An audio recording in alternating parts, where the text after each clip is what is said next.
I woke up after killing myself to find I was in an ornate, antique room. Unfamiliar memories flooded my mind like a tidal wave. I'd been reborn into the world of Ethelgard, a realm brimming with spiritual energy, but also rife with hidden dangers. Ethelgard was divided into the 5 realms and the 2 firmaments, a world where the mortal kingdoms, the Fey courts, and the Shadow Dominion existed in a delicate, long-standing balance of power and conflict. And the body I now occupied held a staggering position within it all. Cashin Thorn, Lord Commander of the Argent Covenant, the public face of humanity's strongest warrior. His sword, Heartrender, had made the Fey hosts tremble and the legions of the Shadow Dominion bow. Just as I was halfway through absorbing these new memories, the door to my room creaked open. A slender figure stood silhouetted against the light. She wore the simple white robes of a Covenant acolyte, her ink-black hair held by a single jade pin. Her skin was paler than snow, and her eyes held a chill that could freeze a man's soul. "Master," she said, her voice as cool as her gaze. "It is time to depart." "Depart for where?" I asked reflexively, my mind still a chaotic storm of memories. The woman's brow furrowed, and a flicker of clear annoyance crossed her cold features. "Master, you are to meet Malachur, the Shadow King, for a duel to the death at the Obsidian Peaks." Her voice sharpened. "Surely you haven't forgotten? Malachur, Cashin Thorn? A duel to the death." I mumbled the names under my breath, and then it hit me like a physical blow. I slapped my thigh. Holy shit. This was the plot of a trashy fantasy epic I used to binge read in college to kill time. That realization acted as a key, unlocking the jumbled memories and snapping the world into focus. The power system here was divided into 9 circles of ascension. Those who reached the peak of the 9th circle were granted titles according to their race. Celestial for mortals, Shadow King for the Dominion, and Fey Monarch for the courts. My current power was that of a demi-celestial, 1 step below the 9th circle. But Malachur was a true, bona fide Shadow King, his power immense and unfathomable. According to the book's plot, in the battle at the Obsidian Peaks, I would undergo a final, glorious transformation, briefly touching the power of a true celestial and wounding Malachur. Then, 2 other celestials from the mortal kingdoms would appear and finish the job, grievously injuring the Shadow King. This battle would win humanity a century of peace, but I, Cashin Thorn, would burn out my life force and die on the spot. A hero's death. But after absorbing the original Cashin's memories, I learned the unimaginable ugliness hiding behind that seemingly noble sacrifice. The original Cashin, though a demi-celestial, was more than a little screwed up in the head. A demi-celestial actively seeking a fight with a full-fledged Shadow King? Anyone with a functioning brain wouldn't make that call. The story began in Cashin's childhood. He was born into the House of Thorn, a mid-tier family within the Covenant whose strongest warrior was a 7th Circle battle sage. Cashin's parents died when he was young, and he grew up under the care of his clan elders. At 12, he was tested and found to possess one of the 10 primal bloodlines, one of the most powerful mortal lineages. From that day on, his destiny was no longer his own. The House of Thorn poured every resource into him, while relentlessly indoctrinating him with the belief that the clan was everything. To his credit, he was a prodigy, quickly making a name for himself and becoming a candidate for the title of Argent Champion. What followed was decades of slaughtering Fey and battling the forces of the Shadow Dominion. As time wore on, Cashin grew to despise the endless cycle of violence. The so-called Argent Champion, in his eyes, was nothing more than a sharpened blade wielded by the Covenant. Living Weapon was a more fitting title. Then there was his family, the House of Thorn, which used him time and again to claw its way to greater power. Their demands grew more and more outrageous. What was once a mid-tier house soared in influence after Cashin reached the 8th Circle, with many of the elders securing high-ranking positions within the Covenant. But they were never satisfied. Their greed was a bottomless pit. The final straw came after Cashin became a demi-celestial. The elders demanded that he use his status to elevate the family further. They wanted him to marry off his personally trained disciple to an elder son and then devote himself to raising another child of Thornblood. This grasping, shameless demand was something even Cashin, for all his loyalty, furiously rejected. Honestly, from my perspective, he didn't know the House of Thorn a damn thing. Yes, they gave him a place to live, but his parents had died defending the house in the first place. The inheritance they left behind was more than enough for Cashin to live out his days as a comfortable, wealthy heir. But before his primal bloodline was discovered, that entire fortune was held by his own uncle, under the guise of safekeeping. In those years, he lived a life that was just a step above starvation. It wasn't until his talent was revealed that the clan patriarch deigned to step in and dispense justice, forcing the uncle to return the inheritance. And the most pathetic part? Cashin was genuinely grateful to the patriarch for it. If it were me, I'd have seen it as a piss-poor attempt to make amends, nothing more. A debt that could be repaid once and forgotten. Over the years, the resources Cashin had funneled back to the House of Thorn were worth 100 times his parents' stolen fortune, yet they were still insatiable. They constantly used the gift of raising you, the cost of your training, and the bonds of blood to emotionally blackmail him. And the original Cashin, a bit of a saintly fool, compromised again and again. This time, the challenge to the Shadow King Malachor was just another elaborate act of moral blackmail, masterfully orchestrated by the Covenant. Years ago, while on a campaign, Cashin had rescued a young Fey foxkin, Lyra, who was about to be sold to a pleasure house called the Gilded Cage. From that day on, the little Fey latched onto him, often sneaking him little gifts, crystallized honey, berry wine, and enchanted fruits. At first, Cashin was wary, conscious of the gulf between a mortal warrior and a Fey. But deep down, he was a bit of a gourmand, and her treats were irresistible. Eventually, he began meeting her in secret, away from prying eyes. For a man who lived his entire life steeped in slaughter and political maneuvering, the time spent with Lyra was the only light in his bleak existence. The Tushan Fey were known to cultivate their power through emotion and affection. Over decades of companionship, the little foxkin grew into a stunningly beautiful woman, and her reliance on him deepened. Don't ask me where she grew. Lyra no longer wanted to be separated from him. She finally summoned the courage to ask him to run away with her, to go back to the Whispering Glades and live a quiet, peaceful life. And he agreed.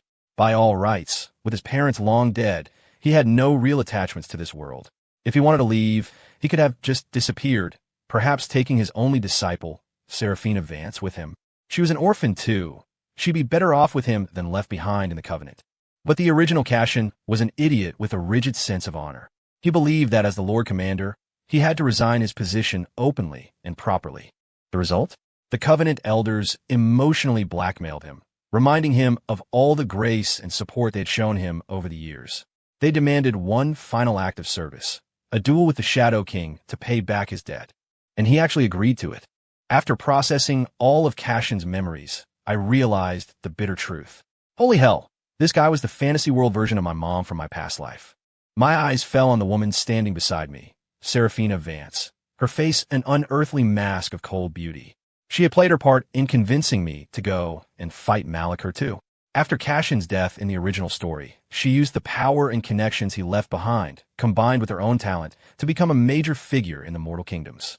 Eventually, she even took his place as Lord Commander of the Argent Covenant and became a key supporter of the book's actual protagonist, Leo Vance, after a series of convoluted, dramatic events. My dear disciple, I said suddenly, my voice a low, menacing purr as my eyes locked onto hers like a hawk. You wouldn't want to see your master die at the hands of the Shadow King, would you? Master, no please. I pulled her into my arms, ignoring her desperate pleas. I activated the Athelian Codex of Twin Flames, greedily siphoning the rich, pure anima from her body. Damned, treacherous apprentice. Thinking about it, Seraphina was a first-class ingrate. She'd been a starving beggar, frozen and unconscious in a snow-covered alley, when the original Cashin found her and brought her back to the Covenant, giving her the name Vance after the winter's stillness. For years, he provided her with the best resources and taught her the most powerful techniques he knew, single-handedly raising a helpless orphan into the formidable Eighth Circle warrior she was today. And how did she repay him? Just because he fell in love with a Fae and wanted to retire from his post, she conspired with those old bastards in the Covenant to force him into a suicide mission. In the original story, after Cashin fell at the Obsidian Peaks, Seraphina even took his corpse back and used a forbidden ritual to turn him into a mindless puppet, a corpse golem to be commanded at her will. For a betrayal that profound, she couldn't blame me for being ruthless today. That said, the Athelian Codex of Twin Flames was at its core a sacred technique of the Covenant. Even now, as I forcefully plundered her power without letting her gain a single speck of my own, it wouldn't kill her. At worst, it would shatter her cultivation, dropping her from 8th Circle all the way back down to the 6th. A little interest payment for her treachery. The spiritual energy in the chamber began to swirl, visibly flowing towards me. The panic on Seraphina's face finally morphed into genuine terror. She struggled against the spiritual bond, but her own energy was locked down by the ritual's curse. Then, in a moment of struggle, she seemed to resign herself to her fate. She kissed me, her eyes flashing with a defiant resolve I couldn't comprehend. The kiss felt like it broke some final seal, and the anima inside her surged into my meridians at an even more ferocious rate. My eyes shot open. The bottleneck in my core, stagnant for years, had begun to hum and crack. My aura skyrocketed at a terrifying speed. My bones popped and groaned as every channel in my body was widened and reforged by the pure, raw energy. I stood up and straightened my robes. In the bronze mirror, a handsome face stared back, chiseled jaw, sharp brows, piercing eyes. It was identical to my face from my previous life. I touched my cheek, unsure for a moment if I had been reborn or if I had just broken through some profound illusion of self. Whatever, it didn't matter. From this day forward, I am Cashin Thorn, and Cashin Thorn is me. I turned to look at Seraphina. Pale as a sheet from the loss of her power, she lay on the bed, breathing shallowly. I don't know if it was because of that kiss, but a strange feeling stirred within me. After all, in 2 lifetimes, she was the first woman I had ever been with. I raised a hand and touched her forehead.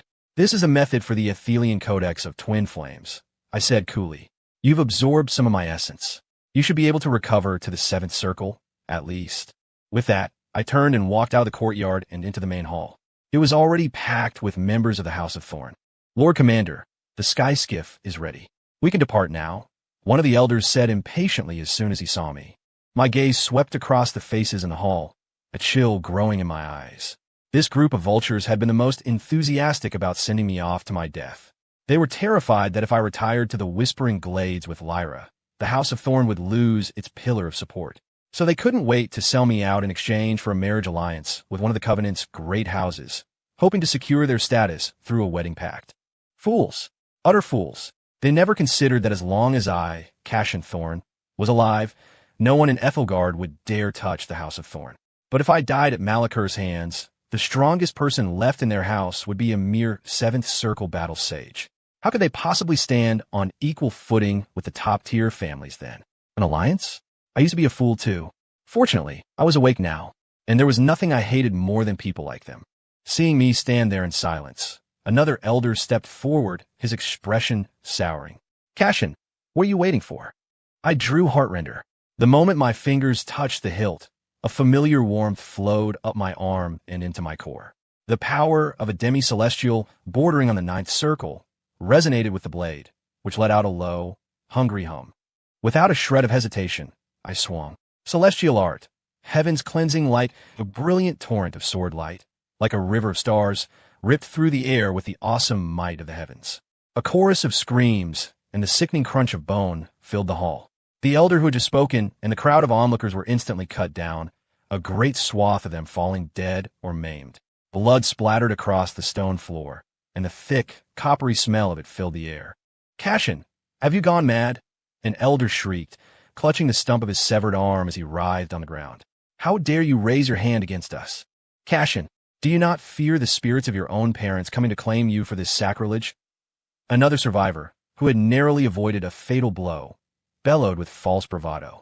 From the crowd, a middle-aged man in rich brocade robes scrambled forward, his face a mask of terror. Cashin, I'm your uncle, your own blood. Don't you remember who bought you candy apples when you were a boy? What are you doing? Curses, pleas, and terrified screams blended into a cacophony that only grated on my ears. I swung my sword again. Ha ha ha! A feeling of immense, exhilarating pleasure washed over me. Finally, you noisy, chattering things should have been silenced long ago. Anyone who displeases me, anyone who stands in my way, all of them will die. Ha ha ha! Lifting my dripping sword, I walked forward step by step, the oppressive aura of a demi-celestial crushing down on them like a mountain. My blade never stopped. With every rise and fall of swordlight, more bodies fell into pools of their own blood. Blood splashed onto my face, dripped down my chin, and matted the hair on my forehead a dark crimson. Heartrender drank its fill, the runes etched into its blade, glowing brighter with each life it took. Every swing carried world-destroying power. Before the absolute might of a celestial to-be, Not one of these sanctimonious hypocrites could withstand a single blow. As the sword light danced, the screams in the hall grew sparse. Soon, the entire crowd had been slaughtered, leaving only one person alive. It was a woman in a fine silk gown, cowering in a corner, her exquisite makeup ruined by tears. She was Isolde Thorne, the clan patriarch's only daughter. "See Cashin," she stammered, suddenly dropping to her knees with a thud. "I can smile for you. Would that please you?" Before I could answer, she ripped open her outer robe, exposing a wide expanse of pale skin below her neck. Amidst this desperate display, she forced a smile that was uglier than a grimace, her eyes screaming with the will to live. My hand, gripping Heartrender, paused. I let my eyes roam over her body, then suddenly grinned, showing 2 rows of perfectly white teeth.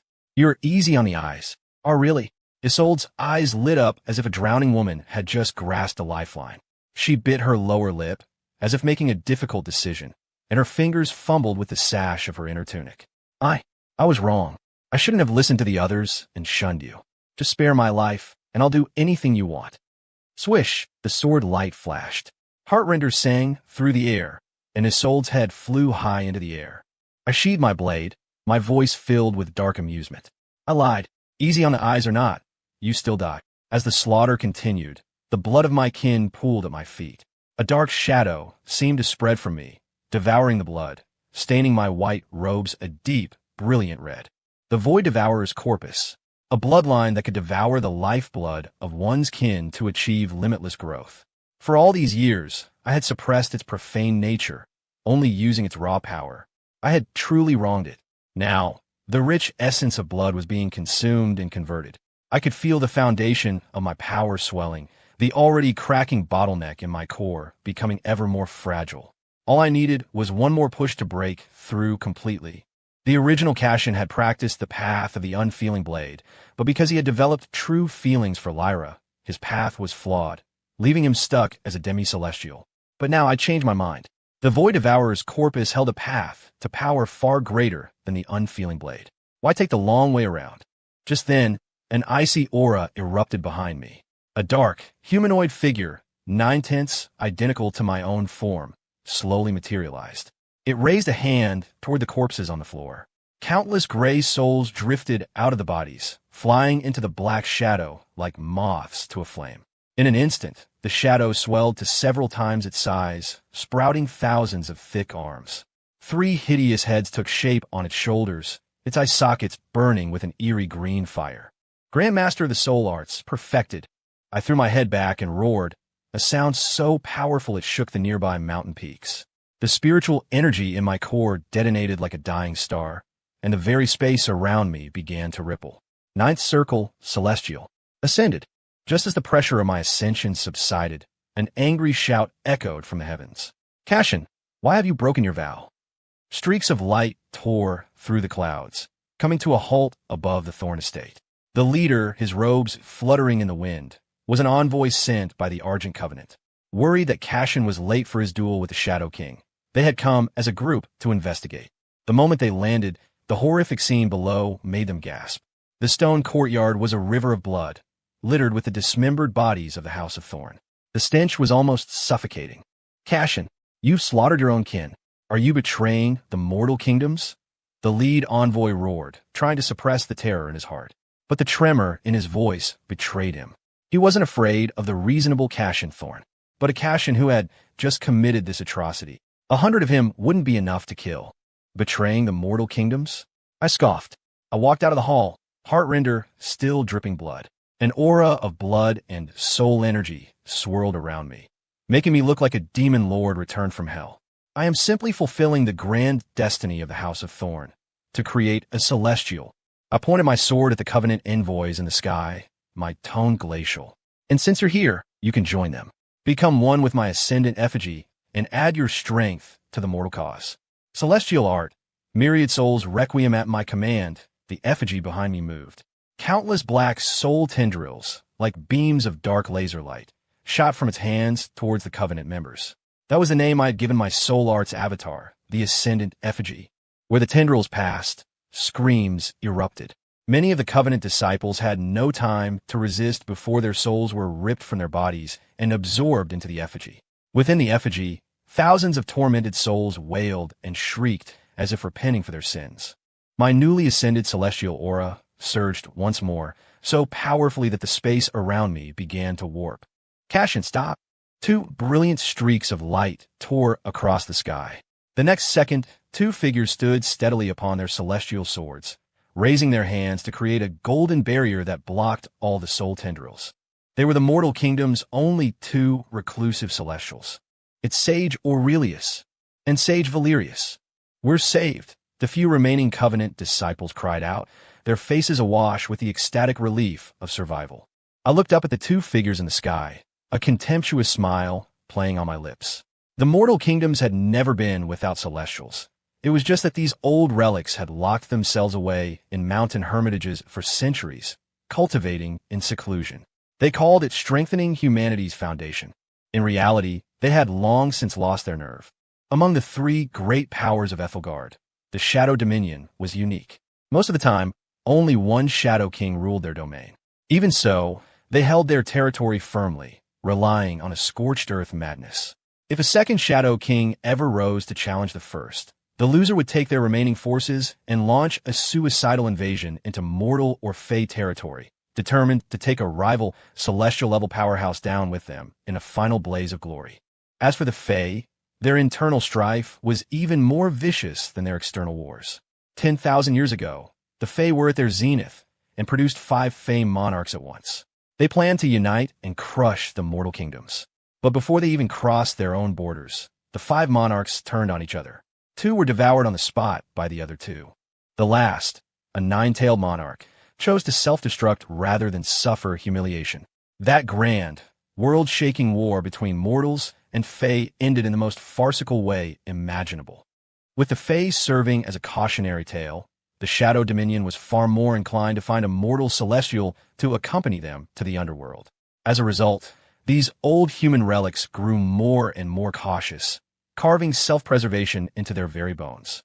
For years, Fey raiders had harassed the borders and shadow legions had massacred entire cities.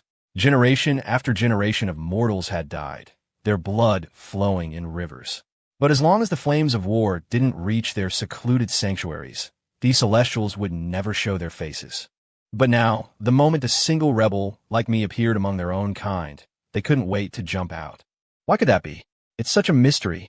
Cassian, you have slaughtered your kin and fallen to darkness. Sage Valerius roared, his beard bristling with rage as he began weaving a spell. Bind your hands and return with us to the Covenant to face judgment. If you do, we may yet spare your life. Beside him, Sage Aurelius adopted a look of profound sorrow. His withered fingers pressed together, and his voice was deliberately slow and compassionate.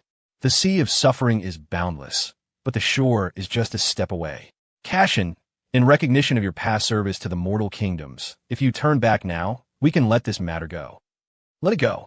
I laughed as if I just heard the greatest joke in the world, my voice dripping with icy sarcasm. Years ago, all I wanted was to retire to the woods in peace, and you branded me a traitor colluding with the Fae. You all pushed me to go die. Now that I've killed this many people from the Covenant, you're willing to let go. I couldn't be bothered to waste words on them. They weren't worthy of hearing them. I pushed off the ground, my body shooting into the air like an arrow. Heartrender carved a perfect arc, the blade singing like a dragon as I poured my power into it. Celestial art, blade of the Abyssal King. In an instant, countless sword energies, so condensed they looked solid, erupted from the blade.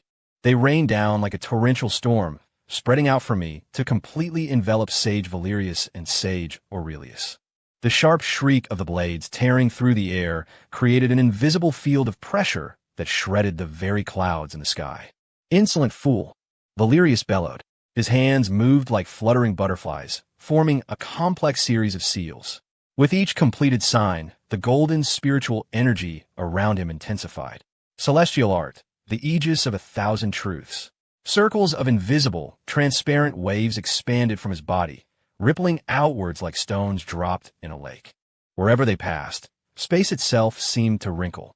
My Abyssal King sword energies collided with these waves, hissing like water on hot oil as they were neutralized into nothingness.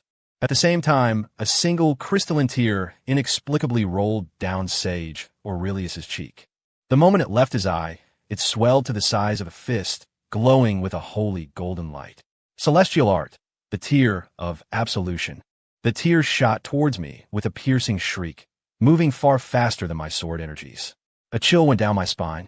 I immediately threw up 3 condensed sword barriers to block it, but the tear passed through them as if they were illusions, continuing its path straight for my forehead.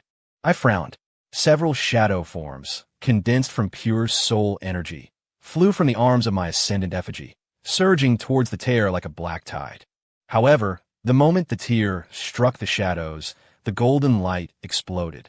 The ferocious soul shadows, bathed in the holy radiance, suddenly grew calm, their expressions turning beatific. The next second, they turned and swarmed towards me.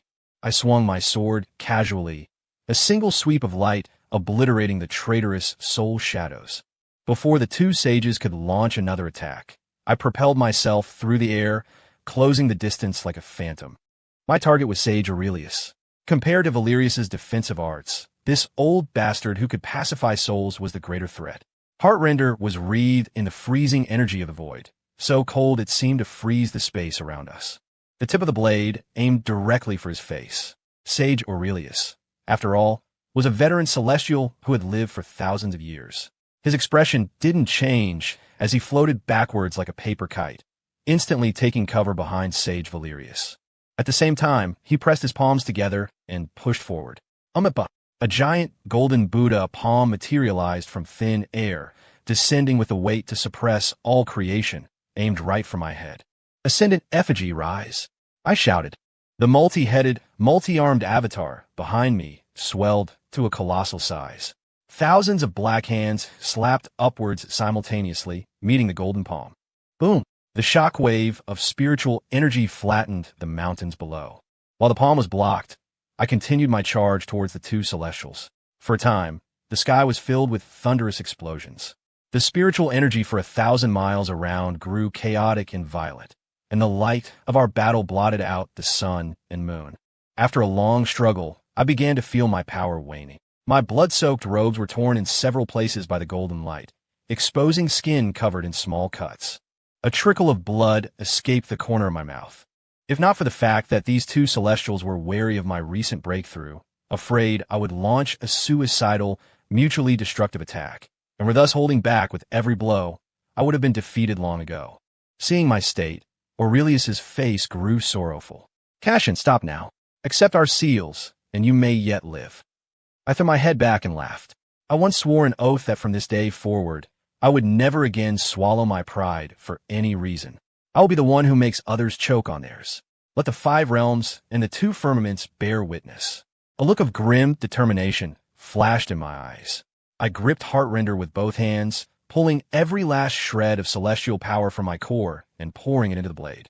The ascendant effigy behind me moved in sync, countless streams of pure soul energy slithering like black serpents to intertwine with the celestial power around the sword.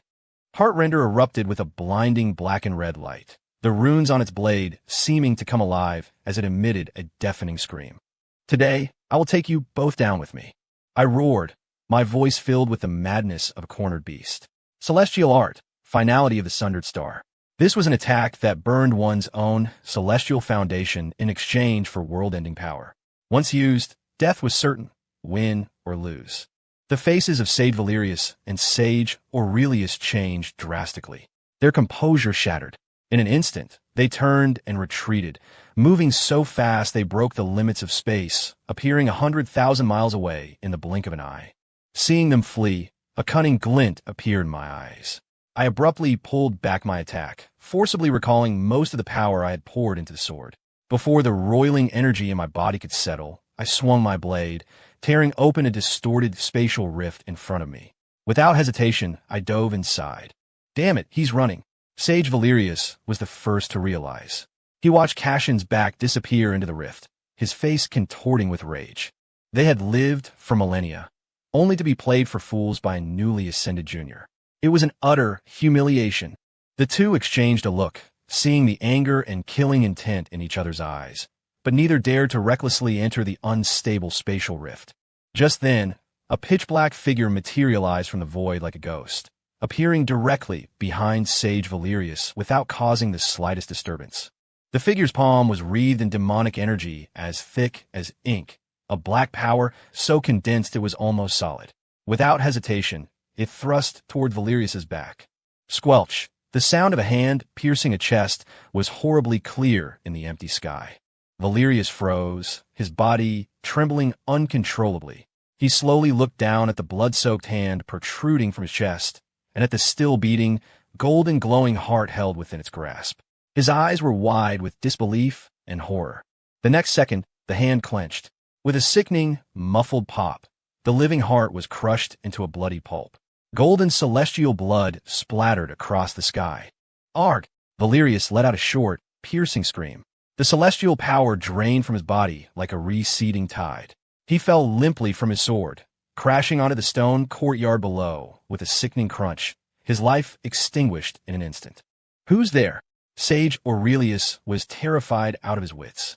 His golden aura flared as he teleported several times, instantly putting thousands of feet between himself and the attacker.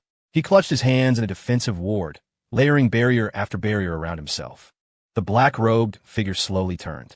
His ink-black hair was unbound, his handsome face radiating an extreme, bone-deep cold.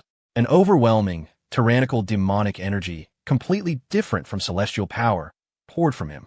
It was the Shadow King, Malachur. Shadow King Malachur. Sage Aurelius's voice trembled. You, the ruler of the Shadow Dominion, resorting to a cowardly sneak attack. You disgrace your entire race. Malachur sneered, wiping the blood from his fingertips, his eyes as cold as frost. Moralizing? I hate sanctimonious hypocrites like you most of all. Before his words had even faded, his form shot forward again. Demonic energy coalesced into a fist, smashing towards Sage Aurelius with world-destroying force. The two immediately clashed, the shockwaves from the collision of demonic and celestial energy turning the surrounding mountains to dust. Sage Aurelius had already expended a great deal of power fighting me, and he was weaker than Malachur to begin with. If he wasn't, the mortal kingdoms, with two celestials, wouldn't have been suppressed by the Shadow Dominion's single ruler for so long. After just a few exchanges, Sage Aurelius was in mortal danger, his body covered in new wounds. Knowing he was no match for Malachur, he feinted an attack and turned to flee towards the Argent Covenant's main citadel. The fortress was protected by a grand defensive array laid down by generations of Lord Commanders. If he could make it inside, he could use the array's power to repel, or even kill, Malachur. But just as he neared the Covenant's sanctuary, a cold beam of light shot towards him, fast as lightning, aimed directly for his face. Sage Aurelius's pupils constricted. He had no choice but to twist his body and parry with his sword. Clang! The deafening ring of metal on metal made his arm go numb. That momentary pause sealed his fate. Malachur's figure was on him in an instant. The fist of demonic energy grew larger and larger in his vision, radiating a chilling, killing intent. Shadow art, heaven-shattering fist. Crack! The fist landed squarely on Sage Aurelius's chest. He didn't even have time to scream before his body exploded under the terrifying force, dissolving into a rain of blood that scattered on the wind. Malachur and I stood facing each other in the sky, our expressions grim. My hand, holding Heartrender, tightened slightly. The truth was, the moment I dove into the spatial rift, I had sensed an unusual ripple nearby. So after my supposed escape, I had quietly concealed my aura and circled back. I returned just in time to see Malachur attacking Aurelius. At first, my intention was clear: ambush Malachur. The enmity between mortals and the Shadow Dominion was carved into the bones of every human in this world. With Valerius dead, only Aurelius and I were left as Celestials. Though I had just ascended, my foundation was weaker than a veteran like Malachur. If Aurelius died, I would be the sole celestial defender of the mortal kingdoms. With no one to check him, Malachur would undoubtedly bring disaster upon our lands. There's no surviving in a ruined nest. Even if I abandoned everything to find Lyra among the Fae, a man like Malachur would never let a mortal celestial like me live. But when my eyes landed on Malachur's cold, handsome face, I hesitated. Thoughts raced through my mind, and, in the end, I made my decision. Kill Aurelius first. As for Malachur, if my guess about his identity was wrong, then so be it. I'd just forget about going to the Fae and find a place to hide. I could train for a century or so, and when my power completely eclipsed his, I'd reemerge. With Sage Aurelius dealt with, Malaker's gaze fell upon me.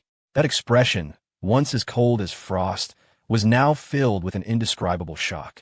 He spoke hesitantly, his voice trembling with an emotion he didn't seem to recognize himself. "Son, is that you?" My heart leaped. My grip on Heartrender became ironclad. That tone, that look in his eyes, it was too familiar, so familiar it made my own heart ache. I suppressed the roiling emotions and asked cautiously, "Don't move. Recite your driver's license number." Malaker froze, but he subconsciously stopped his advance. Then he called out a string of numbers and letters. 32028219780615XXXX. Old man, it really is you. I couldn't hold back any longer. I sheathed Heartrender and flew towards him. I didn't know my dad's license number by heart, but I knew his birthday. "Son, Dad, son, Dad." The coldness in Malaker's eyes vanished completely, replaced by a searing excitement. He threw his arms around me in a crushing hug. Deathlock Hex. Myriad Wraith Curse. The two shouts rang out at the same time. The black sigil of a curse forming in Malaker's palm slammed into my shoulder, while the soul curse on my fingertips instantly invaded his mind. Demonic energy and soul power erupted simultaneously. A sweet taste filled my mouth, and I coughed up a trickle of blood. Malaker let out a grunt, his body staggering. I wiped the blood from my lips, pushing my soul power harder. "Let me search your memories for verification," I said coldly. "Otherwise, my Myriad Wraith Curse will rip your soul to shreds." Malaker gave a defiant smirk, demonic energy swirling around him to counteract the soul curse. "You're marked by my Deathlock Hex. Your life is in my hands. How about I search your soul first?" We faced off in the air, one surging with soul power like a tide, the other with demonic energy like a bottomless abyss. Neither of us would yield. After a few tense minutes, Malaker suddenly threw his head back and laughed, the sound vibrating through the space around us. "Fine, I'll give in first, you little punk." He voluntarily lowered the barrier around his mind, his demonic aura receding, leaving him completely defenseless. "Go on, search, before you work yourself into a paranoid fit." I extended a thread of pure soul power and carefully entered his mind, avoiding his core consciousness and only scanning the memory fragments related to his identity.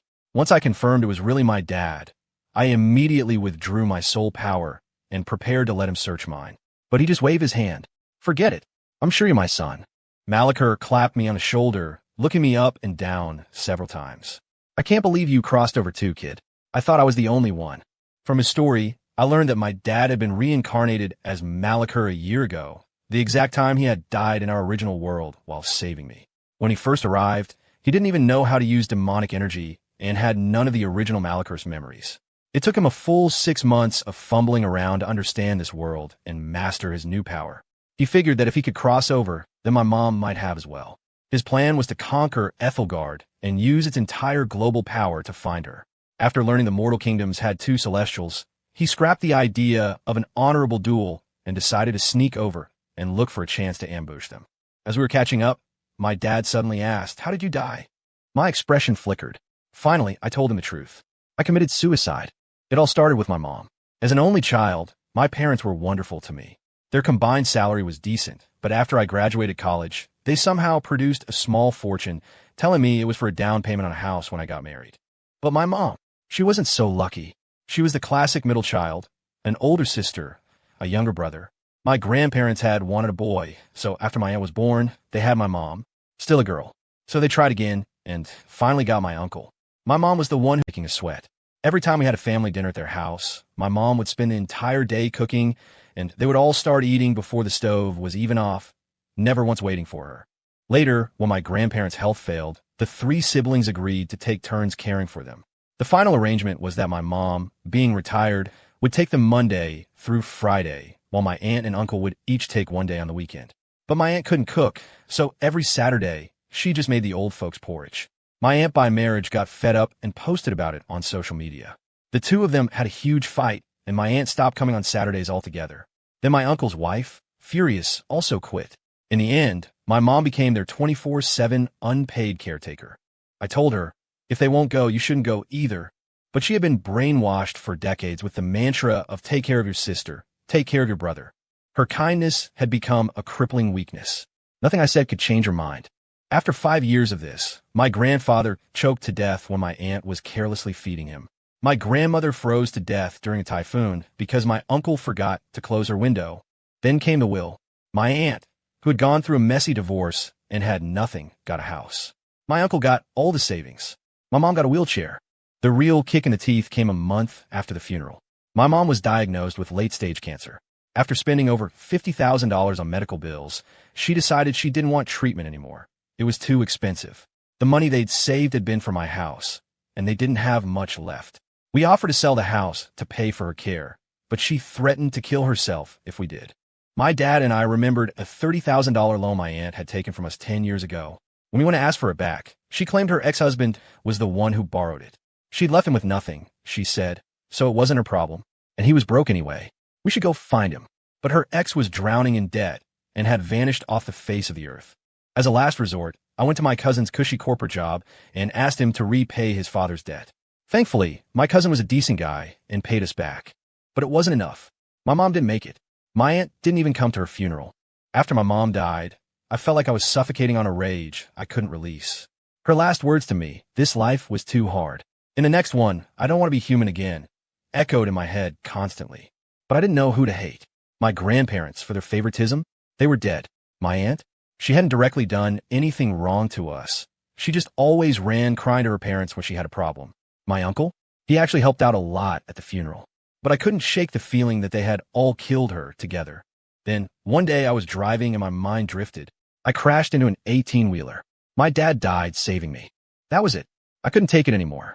I donated all my money, went to my uncle's house and beat up his grandson, then went to the cemetery and smashed my grandparents' gravestones. Finally, I went to my aunt's apartment building and jumped. Before I died, I swore an oath. In my next life, I would never, ever live so miserably again. After talking it all out with my dad, we decided to join forces and conquer Ethelgard. The only real threat left was the Fae, who still had 2 monarchs. Once they were gone, nothing would stand in our way. Together, we were unstoppable. The souls of the 2 Fae monarchs were absorbed by my ascendant effigy, their lifeblood refined into power. With their leaders gone, the Fae courts quickly surrendered. With the greatest threat eliminated, the path to unification was clear. We used overwhelming force to purge the last remnants of the old Covenant hardliners and crushed rebellions that flared up in the Fae and Shadowlands. In just 5 short years, we brought all of Ethelgard's 5 realms and 2 firmaments under our control. We established new laws and ended the tens of thousands of years of war between the 3 great powers. During this time, I proposed to Lyra. The silly foxskin's eyes immediately turned red, and she threw herself into my arms, crying like a child. In the original story, she was fated to die trying to assassinate Malachor. Her destiny had been changed, but the peaceful days didn't last long. Seraphina Vance showed up at our gates with a child. The child was beautifully carved, with features that were 7/10 a mirror of my own. The moment Malachor sensed the bloodline connection, his eyes lit up. He snatched the child, held her high above his head, and laughed, unable to contain his joy. My granddaughter. Another 10 years flew by. In that decade, I sent agents across Ethelgard, and finally, in a small family in the Southern Realm, we found her. My mother, her spiritual signature faint. She was only a second circle cultivator, weaving straw sandals to earn spirit stones. She looked almost exactly as she had in our previous life. What surprised me even more was that this family was the family of Leo Vance, the protagonist from the book I'd read, and my mother was his older sister, Luna Vance. At that time, Leo was just a baby. Not long after, the Vance clan was massacred. Tens of thousands died. I managed to save Luna, but no one else survived. Our family was reunited. The end.